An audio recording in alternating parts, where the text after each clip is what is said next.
حضرت عبداللہ بن عباس رضی اللہ تعالیٰ عنہ سے روایت ہے، آپ فرماتے ہیں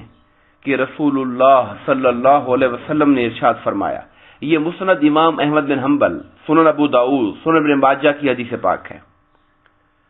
میرے آقا نے فرمایا کہ جو شخص اپنے لیے استغفار کو لازم کر لیتا ہے، یعنی استغفار کرنے کو زندگی کا حصہ بنا لیتا ہے، ہر روز اس کی تسبیح کرتا ہے،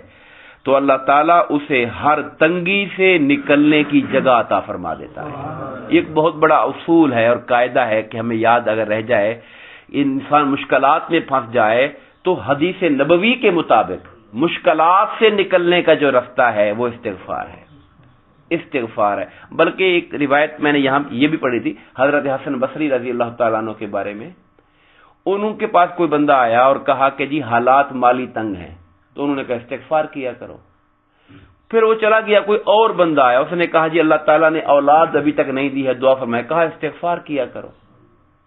پھر کوئی اور بندہ آیا، جی فصلات کے اندر گھاٹا چل رہا ہے تو کوئی دعا کریں، کہا استغفار کیا کرو۔ تو لوگوں نے بعد میں پوچھا کہ سائل مختلف تھے، جواب ایک تھا آپ کا، میں اللہ نے خود قرآن میں کہا ہوا ہے کہ جو خدا کی بارگاہ میں استغفار کرتے، میں وہ آیت کریمہ کل آپ کو کوٹ کروں گا انشاءاللہ، جس کے اندر مفہوم ہو جس کا یہ ہے آیت کریمہ کا کہ جو استغفار کرتا ہے اللہ تبارک و تعالی اس کی طاقت کو بڑھا دیتا ہے، اس کو اولاد عطا فرما دیتا ہے، اس